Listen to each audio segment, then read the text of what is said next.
তারা উচ্চ মাধ্যমিক পরীক্ষার পরে উচ্চশিক্ষার ভর্তির প্রসেস সরকারি শিক্ষা প্রতিষ্ঠানে চালু করেনি। দ্বিতীয়ত হচ্ছে জয়েন্ট এন্ট্রান্সের রেজাল্ট প্রকাশিত হয়নি। আপনারা যদি অন্যান্য রাজ্যের খবর নেন, সেখানে উচ্চ মাধ্যমিকের পরে অ্যাডমিশন শেষ হয়ে ক্লাস চালু হয়ে গেছে। জয়েন্ট এন্ট্রান্সের পরে ডাক্তার, ইঞ্জিনিয়ার এবং বিশেষভাবে যে সমস্ত ক্যাটাগরিতে ছাত্রছাত্রীদের মেরিট অনুযায়ী ভর্তি হওয়ার সুযোগ আছে, সে ভর্তি শেষ হয়ে ক্লাস চালু হয়ে গেছে। এই ঘটনায় সরাসরি 5 লক্ষ ছাত্রছাত্রী, অভিভাবক, অভিভাবিকা এফেক্টেড হচ্ছে পশ্চিমবঙ্গে।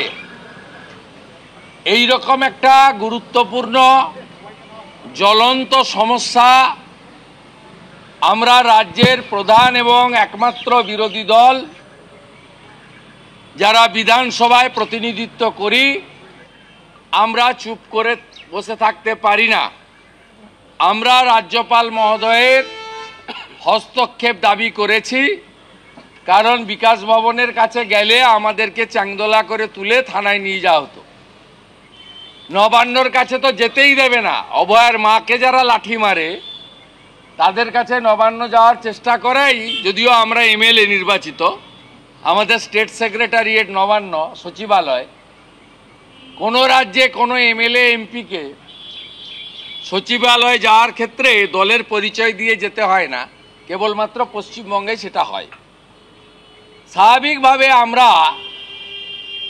সাংবিধানিক প্রধানের দ্রুত হস্তক্ষেপ প্রার্থনা করেছি এবং রাজ্য সরকার কি করলো উইথ ডিউ অনার ওনার কাছে আমরা অনুরোধ করেছি যাতে উনি আমাদের ফিডব্যাক দেন, আমরা যাতে এই ক্রন্দনরত ছাত্রছাত্রী, উদ্বিগ্ন অভিভাবক, অভিভাবিকা এবং সামগ্রিকভাবে শিক্ষানুরাগী বা শিক্ষাবিদদের কাছে, শিক্ষক সমাজের কাছে আমরা আজকের এই ডেপুটেশন বা মেমোরান্ডামের তার আউটকাম কি, ফলাফল কি, এটা আমরা বলতে পারি। আমরা এক্ষেত্রে দুটি অভিযোগ আপনাদের কাছে করছি। কেন রাজ্য সরকার এই প্রথমবার উচ্চ মাধ্যমিকের ফল প্রকাশের 3 মাসের পরেও ভর্তি চালু করছে না? কেন জয়েন্টের রেজাল্ট পাবলিশ করছে না? এর কারণ আপনাদের কাছে দুটো আমরা তুলে ধরছি।